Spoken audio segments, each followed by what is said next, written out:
नमस्कार, मैं हूं आपके साथ एमन और आप देख रहे हैं केकेडी न्यूज। और अब वक्त हो गया इस वक्त की 5 बड़ी खबरों का। उत्तर प्रदेश में विधानसभा चुनाव के लिए 5 चरणों की वोटिंग हो चुकी है। अब बाकी के 2 चरणों के लिए नेताओं का धुआंधार कैंपेनिंग जारी है। छठे चरण के लिए 3 मार्च को और 7वें चरण के लिए 7 मार्च को मतदान होगा। इस बीच सोमवार को बीजेपी और सपा दोनों दलों ने दावा किया कि 5 चरणों के चुनाव के बाद साफ हो गया है कि जनता उन पर भरोसा जता रही है। इस दौरान और क्या कुछ कहा नरेंद्र मोदी ने, देखिए हमारी इस खास रिपोर्ट में।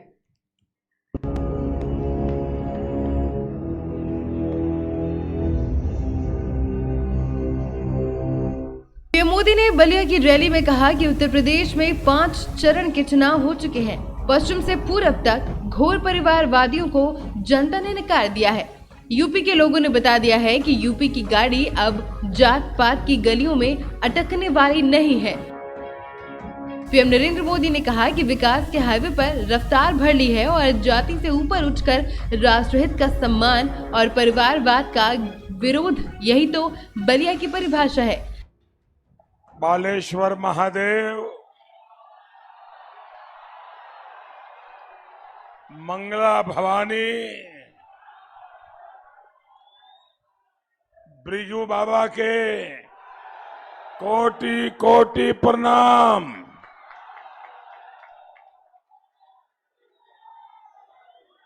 अंग्रेजन के खिलाफ पहला स्वतंत्रता आंदोलन के धरती बागी बलिया के बड़भागी भाई बहिनन बुजुर्गन के गोड़ लागत बानी।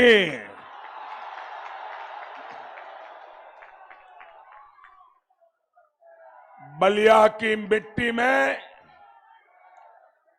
देशभक्ति की खुशबू है।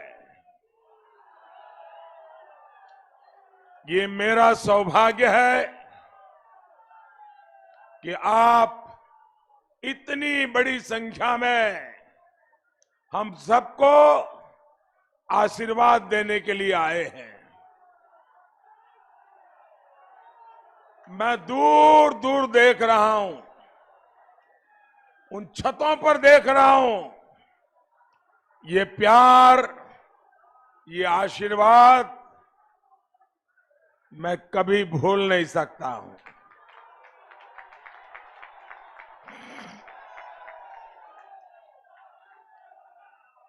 आपका ये जो प्यार है,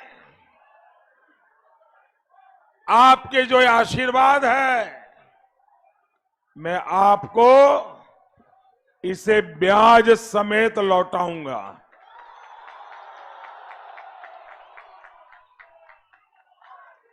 और विकास करके लौटाऊंगा।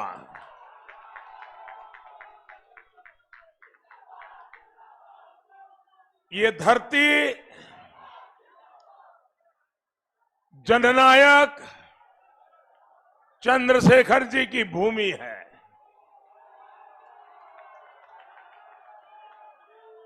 चंद्रशेखर जी को गर्व था कि वे चित्तू पांडे की धरती से जुड़े हैं। बलिया का गहरा संबंध लोकनायक जयप्रकाश नारायण और साहित्यकार हजारी प्रसाद द्विवेदी जैसे भी रहा है। मैं इन सभी विभूतियों को श्रद्धापूर्वक नमन करता हूं। साथियों, उत्तर प्रदेश में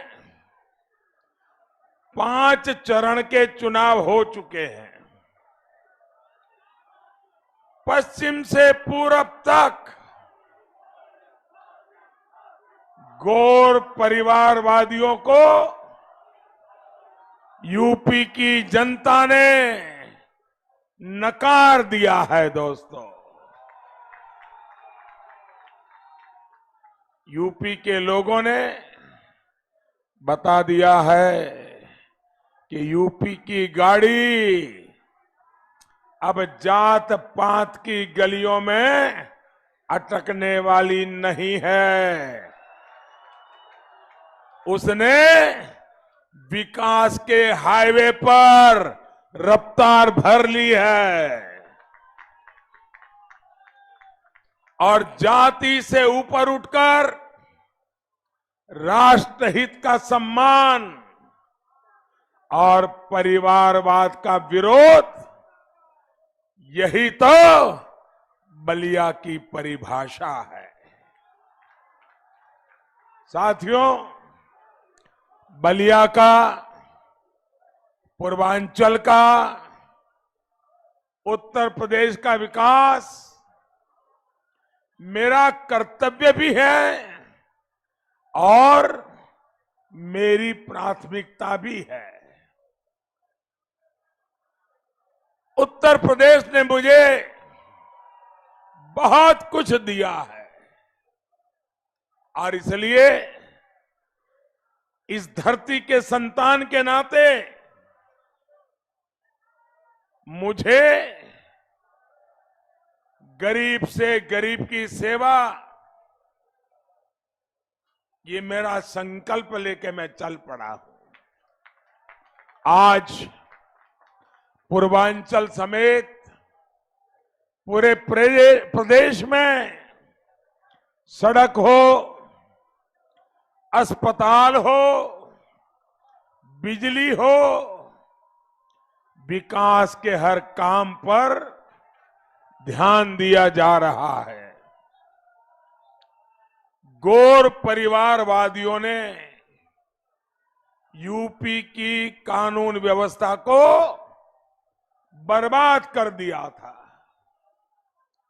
योगी जी की सरकार इसे वापस पटरी पर ला रही है। बलिया के लोग भली भांति जानते हैं कि बलिया के हमारे व्यापारी, हमारे कारोबारी भूल नहीं सकते कि कैसे उनका पैसा गुंडे, बदमाश छीन करके ले जाते थे।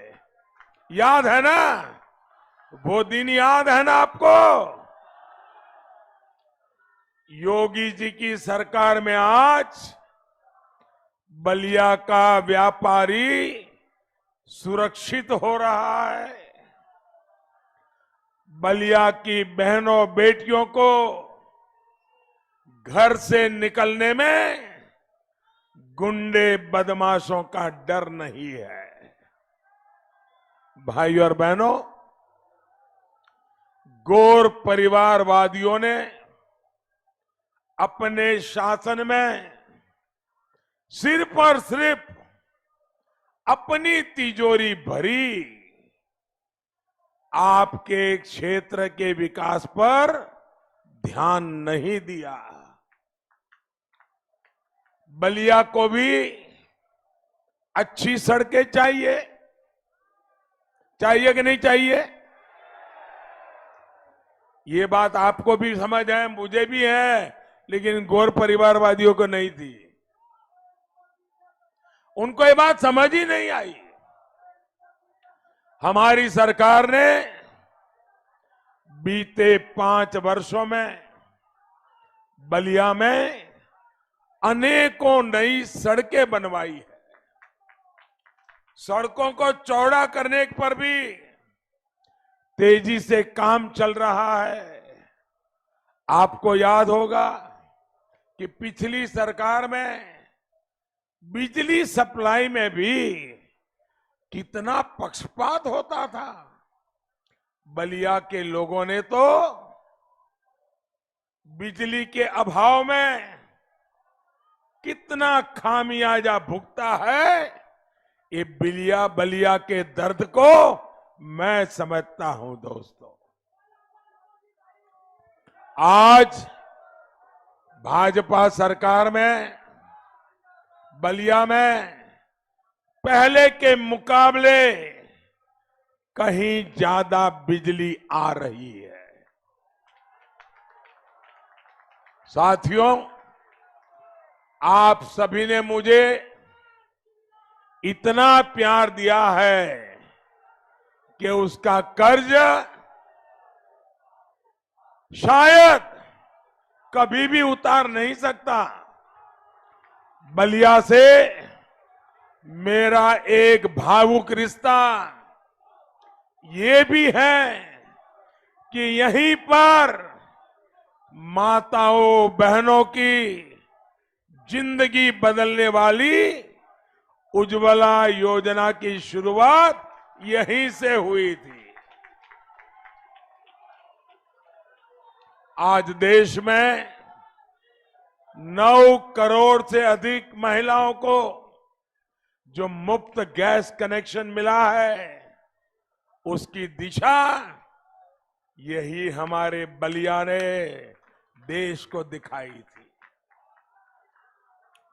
बलिया की इस पुण्य भूमि से प्रेरणा लेते हुए ही भाजपा सरकार जन्म से लेकर उम्र के आखिरी पड़ाव तक गरीब की सेवा करने में जुटी है।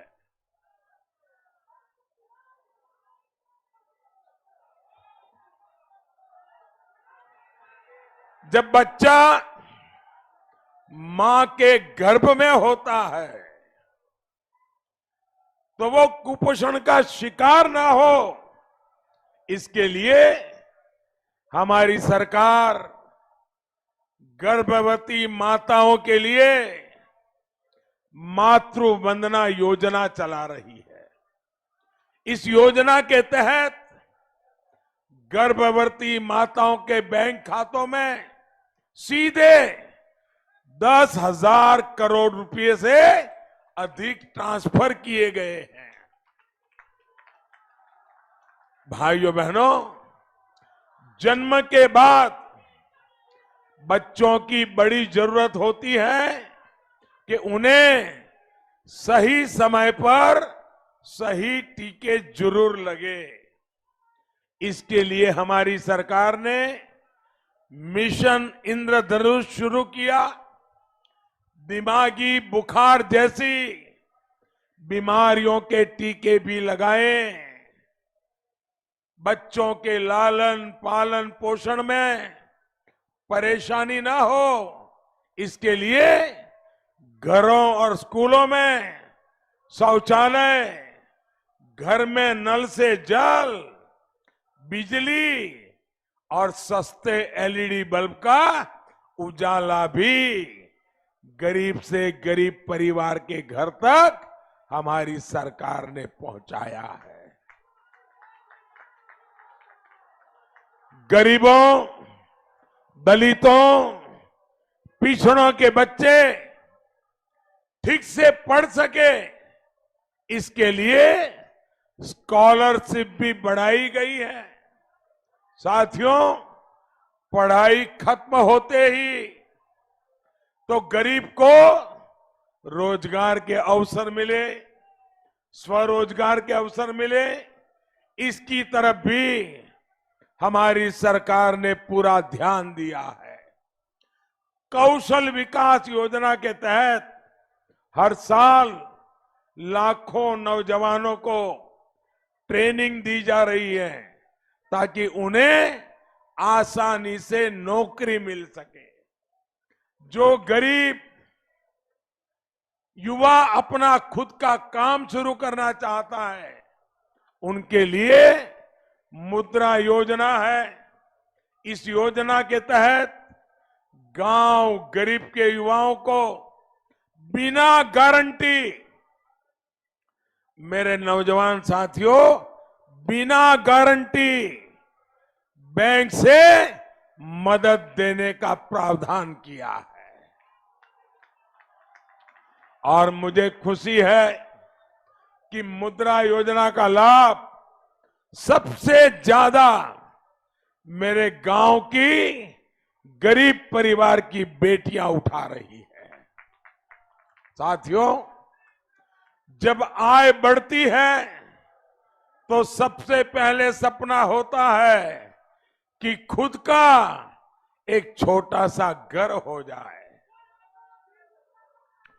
गरीब के पास भी पक्का घर हो, इसके लिए हमारी सरकार ने पीएम आवास योजना शुरू की है।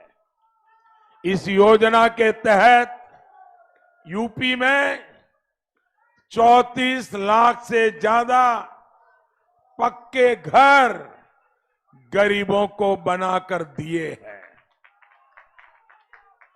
यहां बलिया में भी हजारों गरीबों को पक्के घर दिए गए हैं।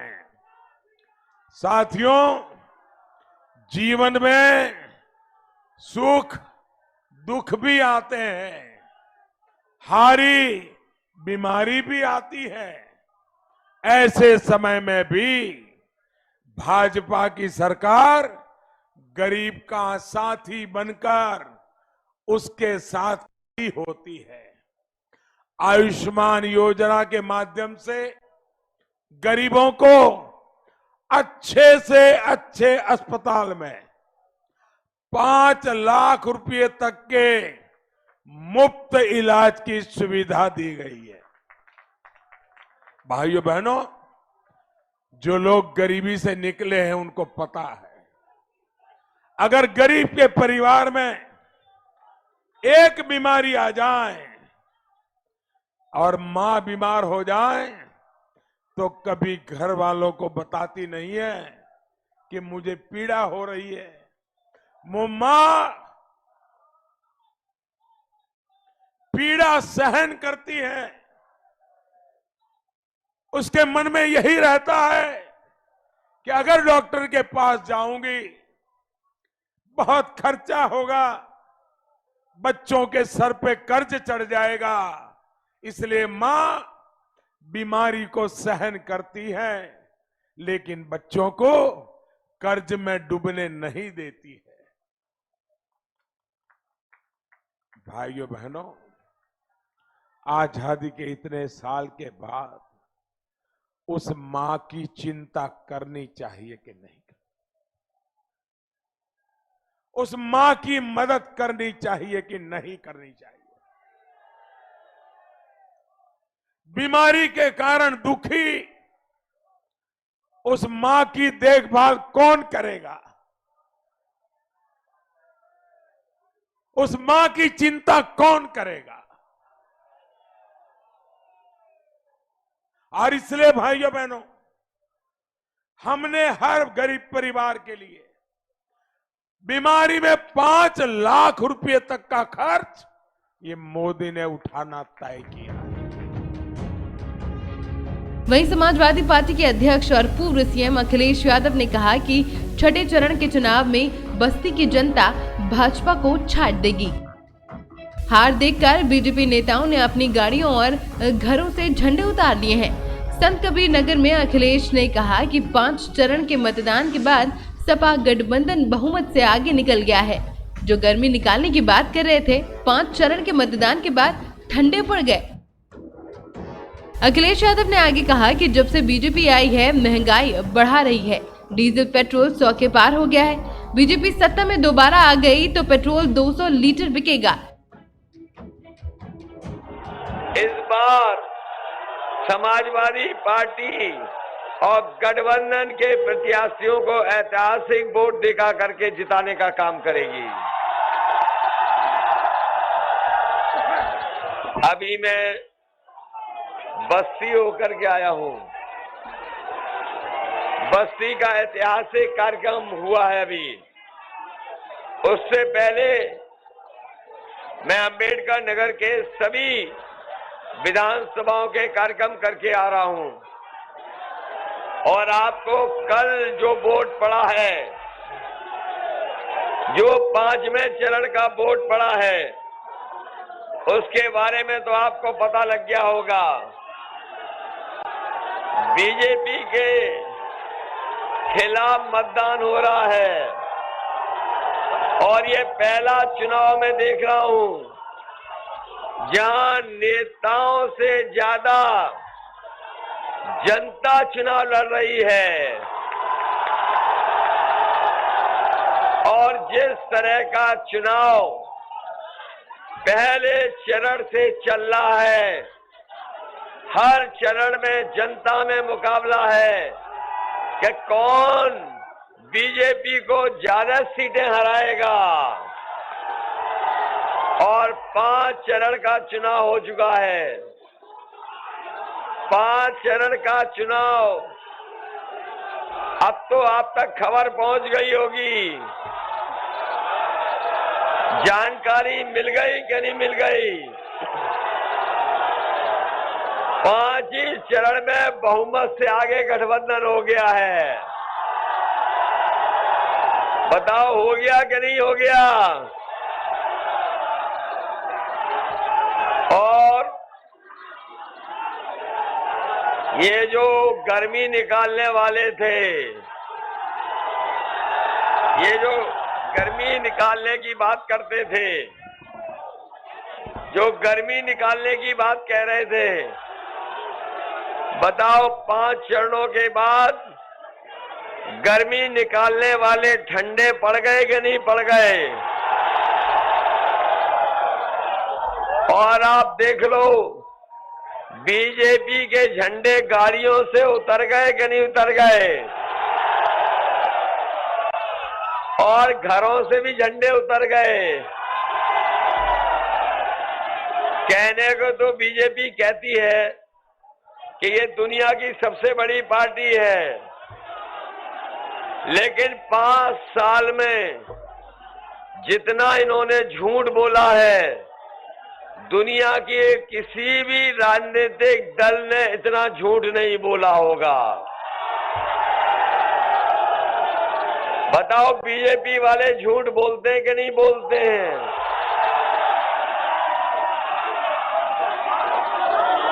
बताओ बीजेपी के लोग झूठ बोलते हैं कि नहीं बोलते हैं?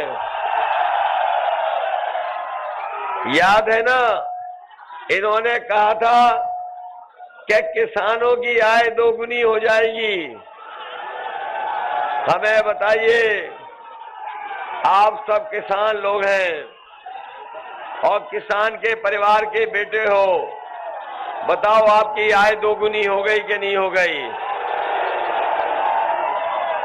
और जब से सरकार आई है, ये महंगाई बढ़ा रही है कि नहीं बढ़ा रही है? डीजल पेट्रोल महंगा हो गया कि नहीं हो गया? पेट्रोल 100 से पार हो गया। ये दोबारा आ गए तो पेट्रोल 200 रुपए में बिकेगा।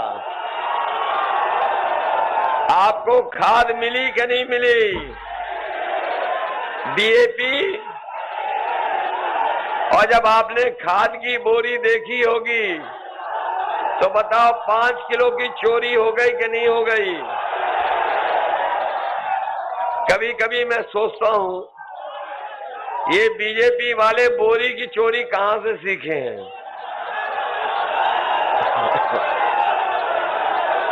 बीजेपी के लोगों ने ये 5 किलो की चोरी बोरी से कहां से सीखी होगी? कभी आपने बाजार में पार्ले जी का बिस्किट पैकेट देखा था? पहले पैकेट इतना बड़ा आता था। जैसे जैसे महंगाई बढ़ी है और मुनाफा उन्होंने कमाना शुरू किया, तो बताओ पैकेट छोटा हो गया कि नहीं हो गया? याद रखना, ये अगर दोबारा आ गए तो बोरी से 10 किलो चोरी कर लेंगे। इधर बाबा मुख्यमंत्री जी का चेहरा देखा कि नहीं देखा? 12 बज गए उनके कि नहीं बज गए? इधर वो बहुत बोल रहे हैं कि हम 12 बजे सो के उठते हैं, और जब से उन्होंने कहा कि 12 बजे सो के उठते हैं, हमने भी उनके घर पे नजर रखी हुई है आजकल। और आजकल मैं शाम को देखता हूं तो धुआं उड़ रहा है वहां पर। और जब से 5 चरण का वोट पड़ा है, नींद नहीं आ रही है। रात में उठ के बैठ जाते हैं और धुआं दोबारा मांगने लगते हैं। अभी लखनऊ में कुछ दिन पहले पुताई वाले जा रहे थे। मैंने पूछा कहां जा रहे हो पुताई वालों? तो बोले कि मुख्यमंत्री आवास में जो धुएं के काले धब्बे लग रहे हैं उनको पोतने जा रहे हैं। बताओ बाबा मुख्यमंत्री लखनऊ से गोरखपुर आ रहे हैं कि नहीं आ रहे हैं? आपने देखा होगा उन्होंने 11 तारीख की टिकट भी बुक कर ली हवाई जहाज की। और इधर प्रधानमंत्री से लेकर के बीजेपी के लोग कह रहे हैं कि हम घोर परिवारवादी वाले लोग हैं। घोर परिवारवादी। लेकिन हम परिवार वाले एक सलाह देना चाहते हैं, एक सुझाव देना चाहते हैं। अपने बाबा मुख्यमंत्री को एक सुझाव देना चाहते हैं।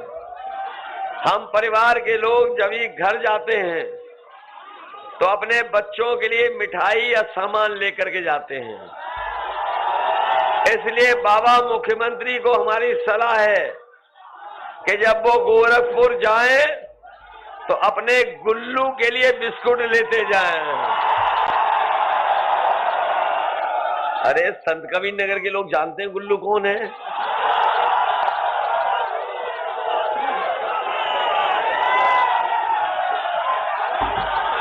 ये बाबा मुख्यमंत्री जी कह रहे थे गर्मी निकाल देंगे। याद है कि नहीं याद है? लेकिन आज मुझे जो जन समर्थन दिखाई दे रहा है, ये जब वोट पड़ेगा तो बीजेपी की भाप निकल जाएगी। बताओ भाप निकालोगे कि नहीं निकालोगे? ये बाबा मुख्यमंत्री इधर लैपटॉप बांट रहे थे। नौजवानों आपको लैपटॉप मिल गया कि नहीं मिल गया? ये लगता है जो हाथ में स्मार्टफोन लियो ये भी बाबा जी का दिया हुआ है।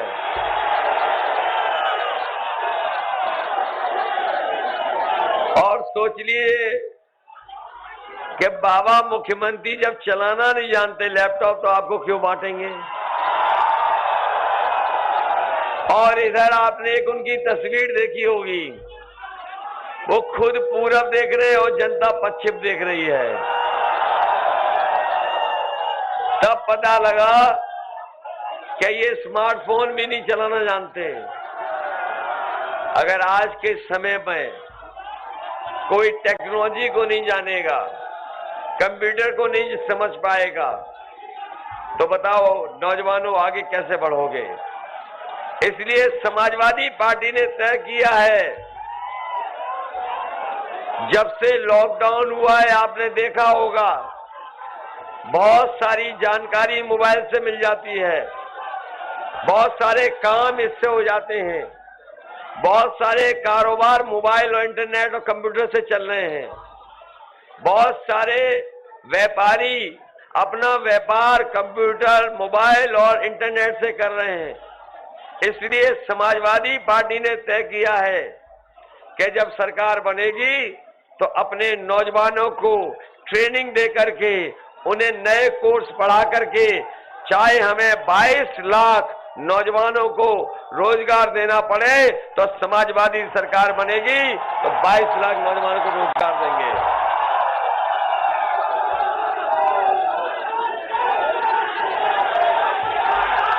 उनके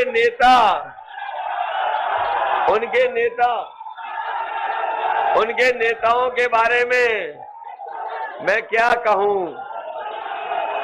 पहले वो घर घर जाके प्रचार कर रहे थे, याद है कि नहीं याद है? और हमने देखा कि वो पर्चा बांट रहे थे कि थूक बांट रहे थे। और आजकल उन्होंने कहा है कि जो नौजवान इंटर पास कर लेंगे और इंटर करने के बाद जो 12वां करने जाएंगे उन्हें लैपटॉप मिलेगा। अरे शुक्र है उन्होंने ये नहीं कहा कि 12वां पास करने के बाद 10वां में जो दाखिला लेंगे उन्हें लैपटॉप देंगे। बताओ, उनकी ये बात सुनकर के लोटपोट हो रहे हैं कि नहीं हो रहे हैं? कैसी बीजेपी है? हमारे नौजवानों की नौकरी छीन ली। बताओ, 3 साल से नौजवानों, बताओ अगर कोई फौज में भर्ती हुई हो तो बता दो। आपकी उम्र की सीमा बढ़ गई, उम्र बढ़ गई। अब कई हमारे नौजवान फौज की भर्ती नहीं दे सकते। इसलिए नौजवानों जो गर्मी निकाल रहे थे, हम उन्हें कहना चाहते हैं, समाजवादी सरकार बनेगी तो फौज की भर्ती निकलवाने का काम होगा। न केवल फौज में भर्ती निकालेंगे, बल्कि पुलिस में भी भर्ती निकाल करके अपने नौजवानों को नौकरी देने का काम होगा। इधर ये नौजवान जानते होंगे 11 लाख पद खाली हैं जो अभी तक नहीं भरे गए सरकार के। ये हमारे बीएड टेट वाले जानते होंगे। बताओ, 11 लाख पद खाली है कि नहीं है? और यहां पे सभा में आए हुए लोग सब जानते होंगे कि 3 साल से हमारे बच्चों की पढ़ाई चौपट हो गई कि नहीं हो गई? कहीं पढ़ाई नहीं हुई, पढ़ाई बर्बाद कर दी बाबा मुख्यमंत्री ने। इसलिए आज मैंने जानकारी की है अभी कि सबसे ज्यादा शिक्षा विभाग में नौकरियां खाली हैं। इसलिए बीएड टेट वालों को हमें समायोजित करना पड़ेगा, तो इन्हें समायोजित करने का काम होगा। वहीं हमारे शिक्षा मित्र, इन्हें भी सम्मान देने का काम हुआ था। सरकार बनेगी तो पहले जैसा सम्मान और आपको नौकरी देने का काम शिक्षा मित्रों को समाजवादी लोग करेंगे। हमारे 69,000 वाले भी घूम रहे होंगे कहीं। सबसे ज्यादा लाठी खाया 69,000 वालों ने। 69,000 वाले लाठी खाए, इनके नौकरी नहीं दिगी, आरक्षण में घोटाला हो गया। हम उनको भरोसा दिलाते हैं कि सरकार बनेगी तो उनके आरक्षण में जो भेदभाव हुआ है उसको खत्म करके उनको नौकरी देने का काम होगा। बीजेपी नेता ने कहा कि बीजेपी की सरकारों ने सबका साथ सबका विकास के मंत्र के साथ काम किया।